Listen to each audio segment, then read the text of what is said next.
welcome to LADDAD Diaries episode 3. Changing up a little bit this time.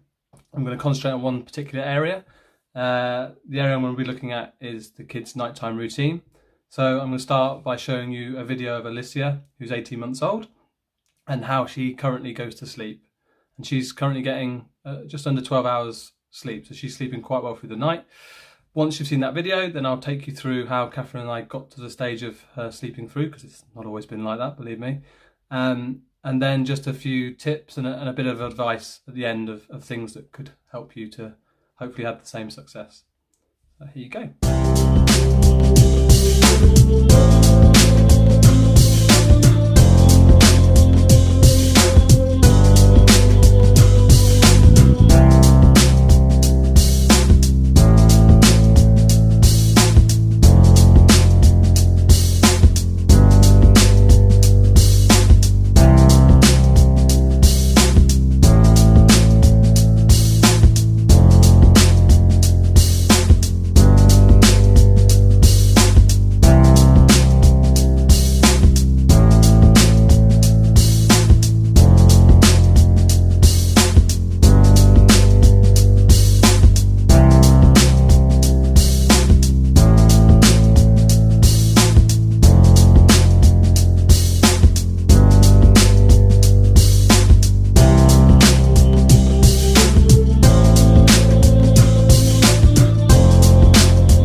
Not always been like that for Alicia. She, 4 or 5 months ago, she wasn't sleeping through nearly 12 hours a day. She was getting up once, twice sometimes in the night, and pretty consistently for 4, 6, 8 weeks, getting up at like 4:30, 5 o'clock every single morning. And, it was tiring for Catherine and I. It was tiring for her. It threw her naps in the day off. It just, it was tough and tiring, as anyone who's struggling with their kids sleeping in the night knows, or anyone with a newborn knows. She doesn't no way getting around that. You have to feed them, so you have to be up through the night, and it does get tiring, and it's tough on you and it's tough on them. But during that time, we did trust the routine we had because it had worked with Eric, and we stuck with it. And even though it took some time, we did stick with it, and we didn't change it, and we kept the same things in place. Now, what was slightly different when she was at that stage compared to now is how we put her down. So now we put her down, as you'll see in the video. We put her down, she has a little talk, but she goes to sleep pretty much straight away, and then she'll sleep through. Back then, she would cry out and she'd shout out and for quite a long time sometimes. But what we'd do is we'd do the same thing. So we'd give her a rock and a cuddle and a song, put her down. If she shouted out or was not happy, we'd let her shout out for a little while. And I think as a parent, some people think that's not the best thing to do.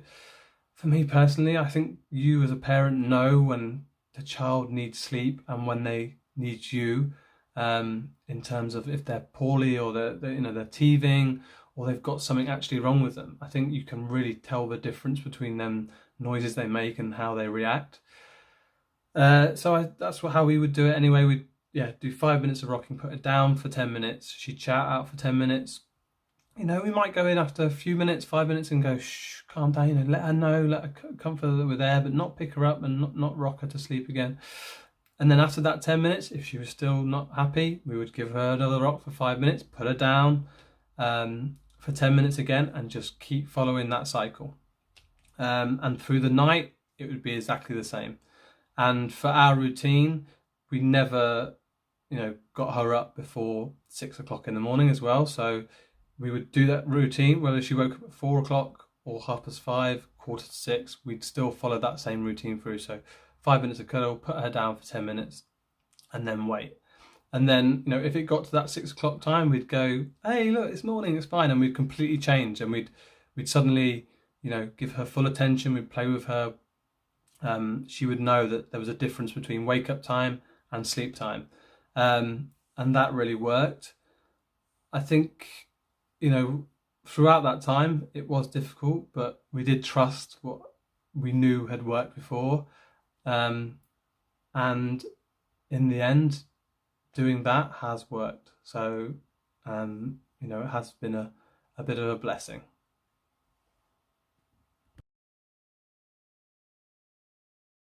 So I wanted to give you a few tips and a bit of advice on how I would tackle this.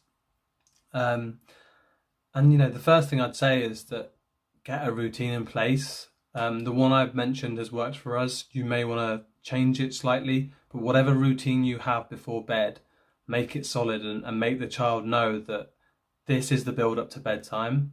This is when bedtime begins and this is when bedtime ends. I think if you do that, it will work for them to know when it is bedtime and when they should be asleep and when they should be awake. So I think that's really important. My next tip would be that just stick it out. It can feel like it's going to take forever. And you get to points where you're like, oh, please, please. And, you know, the middle of the night is terrible for sticking to routines and not wanting to lie with them because it's easier. It's tough. And, you know, sometimes you find that you just do it. But try and keep consistency in not doing it and sticking to the routine that that you should trust in. The next thing I'd say is give yourself a break. You know, if you're lucky enough to have a partner as great as mine, her words, not mine, then yeah, use them. Do shifts, do one night on, one night off, you know, do a stint between you, and help each other, support each other. You brought this child into the world, so you can definitely do this sort of thing together. It's really important that you both support each other through, you know, what can be a really tough time. The next thing I'd say is, you know, it's tough, but let them cry. Let them cry. Like, you will know the difference between them being genuinely upset or genuinely ill or sick, to them just needing sleep. You'll hear different noises.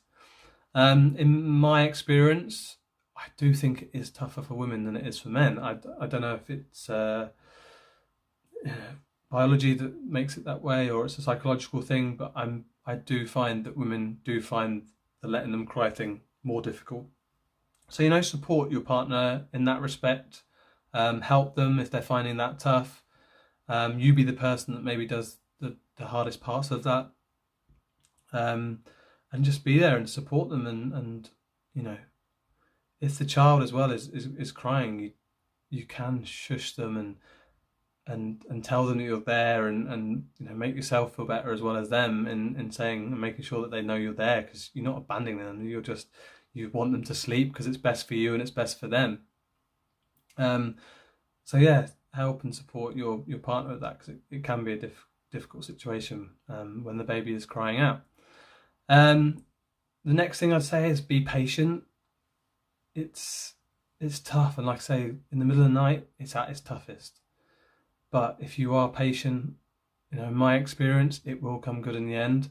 And there's been so many times when I've put that stopwatch on for 10 minutes and it's got to 9 minutes, the baby's shouting out, you know, Alicia's there screaming out, and I'm like, oh, this can't go on for another hour. Please, it can't.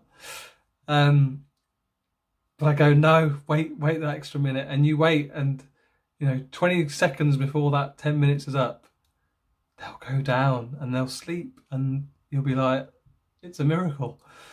But be patient and let that happen, because it does take time. The next thing I'd say is get support from friends, family, get tips of different routines and advice on what to do. Friends and family are the best source, especially if they've had kids themselves. They know what to do. Parents, they had the same situation with you, so they're a great support. My mum had 8 kids, so crikey does she know. But yeah, get that support. And you know what, laddad.co.uk, we have an email address, we have a WhatsApp number.